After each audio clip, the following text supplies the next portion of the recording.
بسم اللہ الرحمن الرحیم من کانا یرید الحیات الدنیا وزینتہا نوفی الیہم اعمالہم فیہا وہم فیہا لا یبخسون۔ جو کوئی چاہے دنیا کی زندگی اور اس کی زینت، تو ہم اس عمل کو دنیا میں ہی عطا دے دیں گے، عطا کر دیں گے،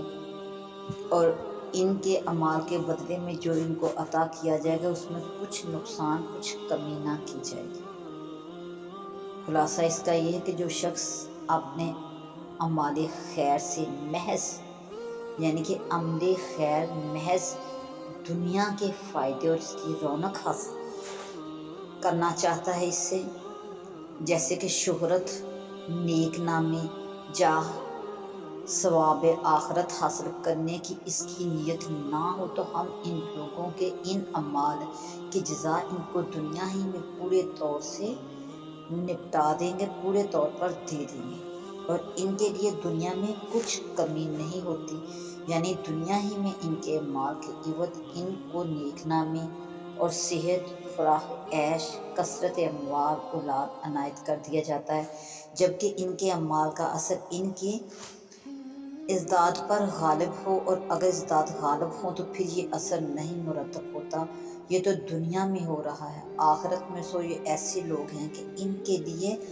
آخرت میں سوائے دوزخ کے اور کچھ ثواب وغیرہ نہیں، اور انہوں نے جو کچھ کیا تھا وہ آخرت میں سب کا سب نکارہ ثابت ہو گیا، اور حقیقت میں جو کچھ کر رہے ہیں وہ اب بھی بے اثر ہے بوجہ فاسد نیت کے، مگر صورت ظاہری کے اعتبار سے ثابت سمجھا جاتا ہے، آخرت میں ثبوت بھی ظاہر ہو جائے گا۔ کیا منکر قرآن ایسے شخص کی برابری کر سکتا ہے جو قرآن پر قائم ہو، جو کہ اس کے رب کی طرف سے آیا ہے، اور اس قرآن کے ساتھ ایک گواہ تو اسی میں موجود ہے، یعنی اس کا معجزہ ہونا جو کہ دلیل عقلی ہے، اور ایک اس سے پہلے یعنی موسیٰ کی کتاب یعنی توریت اس کے ساتھ شہادت کے لیے موجود ہے، جو کہ احکام بتلانے کے اعتبار سے امام ہے، اور احکام پر جو ثمرہ ثواب ملے گا اس کے اعتبار سے وہ کتاب سبب رحمت ہے، اور یہ دلیل نقلی ہے۔ غرض قرآن کی سچائی صحت کے لیے عقلی اور نقلی دونوں دلیلیں موجود ہیں، پس انہی دلائل کے سبب سے ایسے لوگ جن کا ذکر ہوا کہ وہ صاحب بینہ ہے، اس قرآن پر ایمان رکھتے ہیں، اور کافر کا یہ حال ہے کہ جو شخص دوسرے فرقوں میں سے اس قرآن کا انکار کرے گا تو دوزخ اس کے وعدے کی جگہ ہے۔ پھر منکر قرآن مصدق قرآن کے برابر کب ہوگا؟ قرآن کا انکاری اور قرآن کا ماننے والا دونوں برابر کیسے ہوں گے؟ سو اے مخاطب، تم قرآن کی طرف سے شک میں مت پڑنا، بلا شک و شبہ وہ سچی کتاب ہے، تمہارے رب کے پاس سے آئی ہے، لیکن باوجود ان دلائل کے غضب ہے کہ بہت سے آدمی ایمان نہیں لاتے۔ مخالفین اسلام کو جب عذاب کی وعیدیں سنائی جاتی تو وہ اپنی خیرات و صدقات اور خدمت خلق اور رفع عامہ کے کاموں کو سند میں پیش کرتے تھے کہ ہم ایسے نیک کام کرتے ہیں، پھر ہم کو عذاب کیسا؟ اور آج تو بہت ناواقف مسلمان بھی اس شعبہ میں گرفتار نظر آتے ہیں کہ جو کافر ظاہری اعمال اور اخلاق درست رکھتے تھے، خلق خدا کی خدمت اور خیرات و صدقات کرتے ہیں، سڑکیں، پل، شفا خانے، پانی کی سبیلیں بناتے اور چلاتے ہیں، ان کو مسلمانوں سے اچھا جانتے ہیں۔ مذکورہ آیت میں سے پہلی آیت میں اس کا جواب دیا گیا۔ خلاصہ جواب کا یہ ہے کہ ہر عمل کے مقبول اور باعث نجات آخرت ہونے کی پہلی شرط یہ ہے کہ وہ عمل اللہ کے لیے کیا گیا ہو، اور اللہ کے لیے کرنا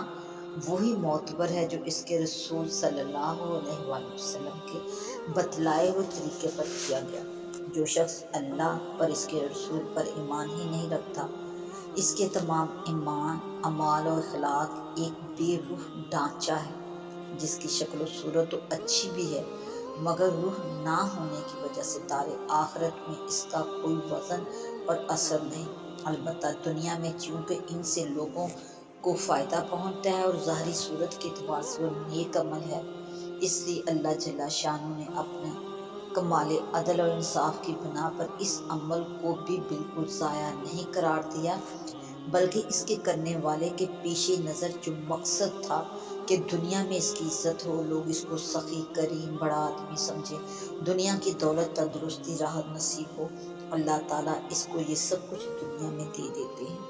اور آخرت کا تصور اور وہاں کی نجات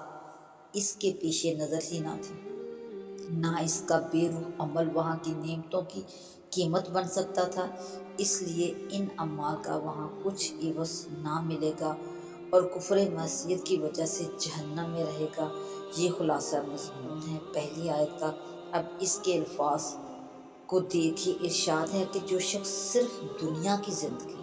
اور اس کی رونق ہی کا ارادہ کرتا رہا تو ہم اس کے اعمال کا بدلہ دنیا ہی میں پورا دے دیتے ہیں، ان کے لیے دنیا میں کچھ کمی نہیں ہوتی۔ یہ ایسے لوگ ہیں کہ ان کے لیے آخرت میں سوائے دوزخ کے اور کچھ نہیں۔ یہاں یہ بھی قابل لحاظ ہے کہ قرآن میں اس جگہ من ارادہ کا مختصر لفظ چھوڑ کر من کانا یریدو کا لفظ اختیار فرمایا، جو دوام اور استمرار پر دلالت کرتا ہے، جس کا ترجمہ ارادہ کرتا رہا کیا گیا ہے۔ اس سے معلوم ہوا کہ یہ حال صرف ایسے لوگوں کا ہے جو شخص آخرت کی فکر اور وہاں کی نجات کے لیے عمل کرتا ہے، پھر اس کے ساتھ کچھ دنیا کا بھی ارادہ کر لے تو وہ اس میں داخل نہیں۔ عامہ تفسیر کا اس میں اختلاف ہے کہ یہ آیت کفار کے حق میں آئی ہے یا مسلمانوں کے، یا مسلم اور کافر دونوں کے متعلق ہے۔ آیت کے آخری جملے میں جو الفاظ آئے ہیں کہ آخرت میں ان کے لیے سوائے دنیا کے کچھ نہیں، اس سے ظاہر یہ معلوم ہوتا ہے کہ کفار ہی کے متعلق ہے، کیونکہ مسلمان کتنا ہی آخرت کا بھی جنت میں جائے گا۔ اسی لیے زکوٰۃ وغیرہ اس میں کفار ہی کے متعلق ظاہر ہے اور خاص حضرات کہ اس سے مراد مسلمان ہیں جو اپنے بڑے کمال سے صرف دنیا کی بنائی ہوئی راحت، دولت، عزت کی طلب گرے عمل اسی نیت سے کرتے ہیں کہ دنیا میں عزت رہے، اور مذکورہ جملے کا مطلب یہ ہے کہ جب تک اپنے اعمال بد کی سزا نہ بھگت لیں گے اس وقت تک ان کو سوائے دوزخ کے کچھ نہ ملے گا۔ اولئک الذین لیس لہم فی الآخرۃ الا النار وحبط ما صنعوا فیہا وباطل ما کانوا یعملون۔ دوسری آیت میں نبی کریم صلی اللہ علیہ وسلم اور مومنین کا حال ان لوگوں کے مقابلے میں پیش کیا گیا جن کا مقصد صرف دنیا ہے، تاکہ دنیا دیکھ لے کہ یہ دو گروہ برابر نہیں ہو سکتے۔ پھر ان کا یہ حال بیان کر کے رسول کریم صلی اللہ علیہ وآلہ وسلم کی نبوت اور رسالت کا تمام عالم انسان کے لیے قیامت تک عام ہونا، اور جو شخص آپ پر ایمان نہ لائے خواہ اعمال کچھ بھی کرے اس کا گمراہ اور جہنمی ہونا بیان فرمایا ہے۔ پہلے جملے میں فرمایا کیا منکر قرآن ایسے شخص کی برابری کر سکتا ہے جو قرآن پر قائم ہو جو کہ اس کے رب کی طرف سے آیا ہے اور اس کے ساتھ ایک گواہ تو اسی میں موجود ہے۔ اس سے پہلے موسیٰ کی کتاب گواہ ہے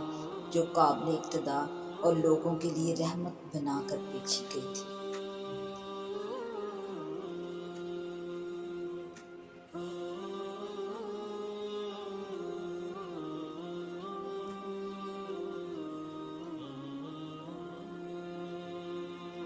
ان الذین آمنوا وعملوا الصالحات واخبتوا الی ربہم اولئک اصحاب الجنہ هم فیہا خالدون۔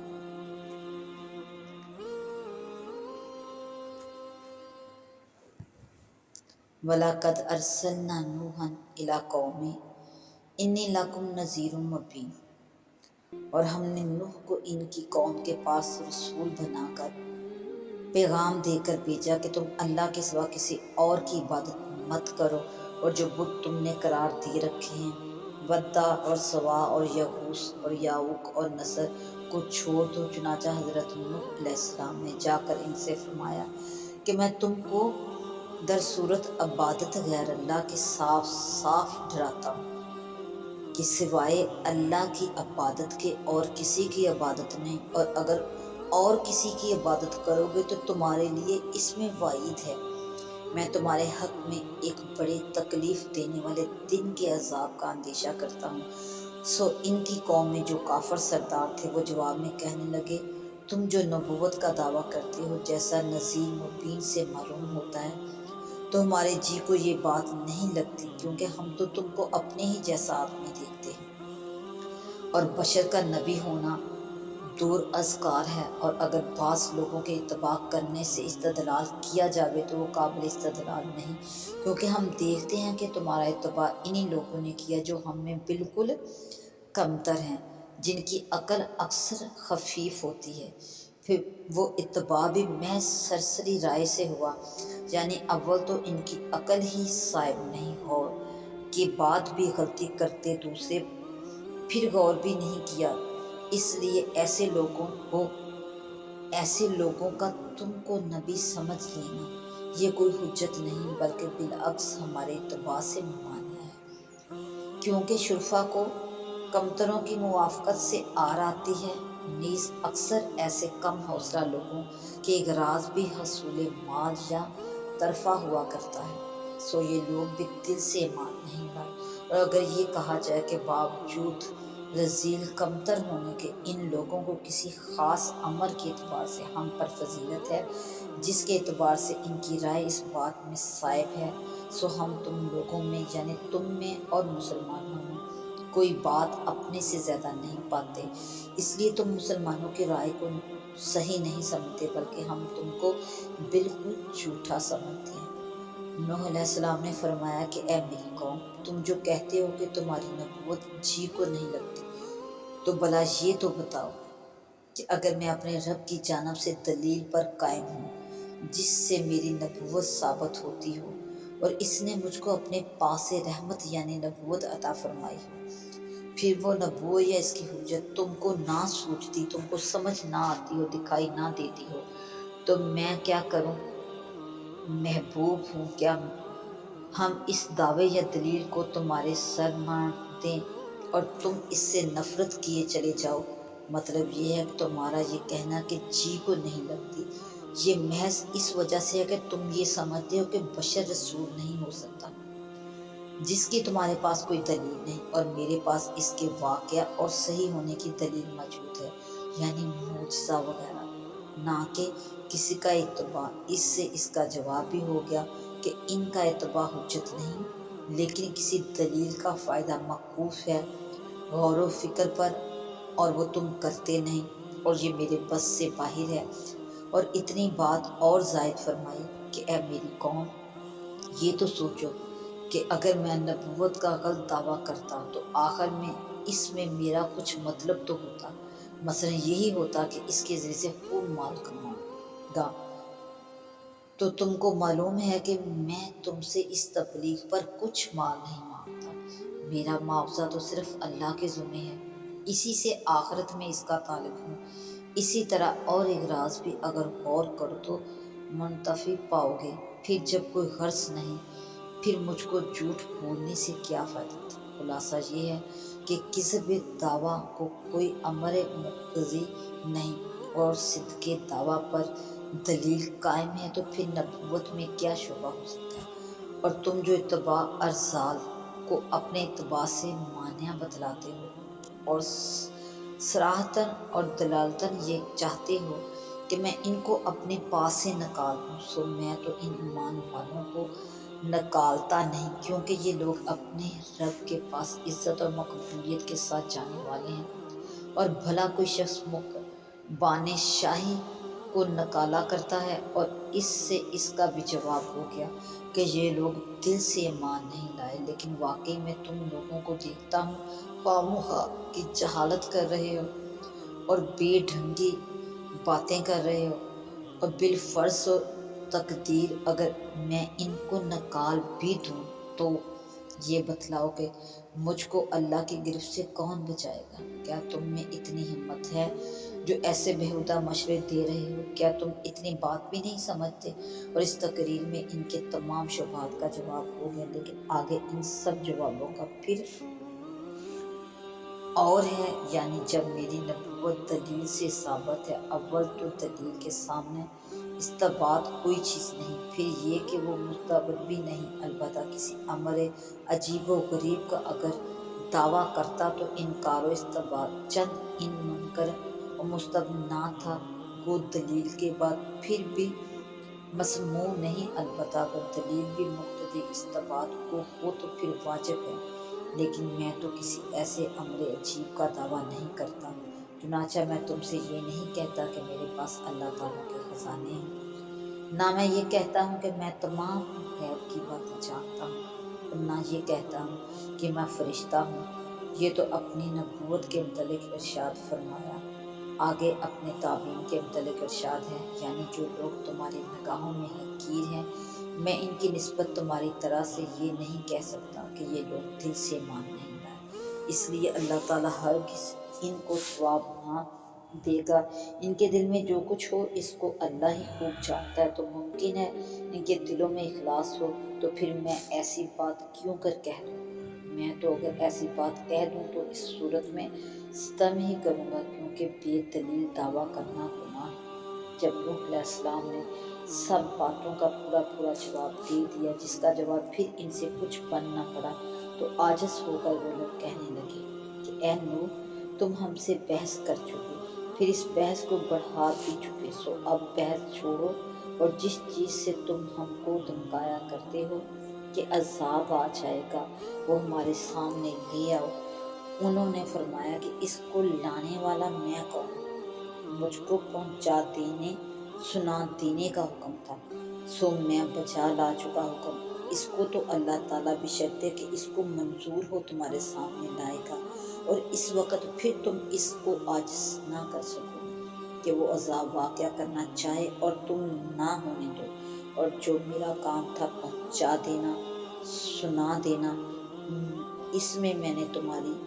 پوری خیر خواہی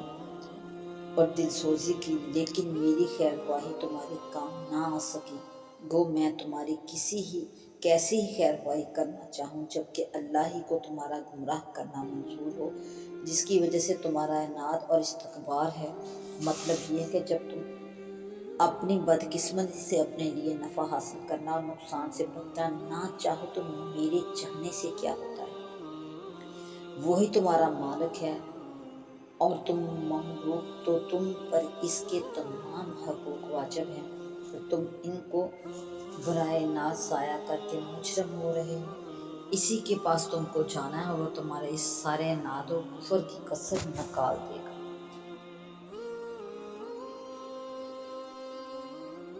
واصنع الفلک بأعیننا ووحینا ولا تخاطبنی فی الذین ظلموا انہم مغرقون۔ حضرت نوح علیہ السلام کو جب کشتی بنانے کا حکم ملا، اس وقت وہ نہ کشتی کو جانتے تھے نہ اس کو بنانے کو، اس لیے دوسری آیت میں ان کو سفینہ سازی کی حقیقت ظاہر کرنے کے لیے فرمایا، واصنع الفلک بأعیننا ووحینا، یعنی آپ کشتی بنائیں ہماری نگرانی میں اور ہماری وحی کے مطابق۔ روایت حدیث میں ہے کہ جبرائیل علیہ السلام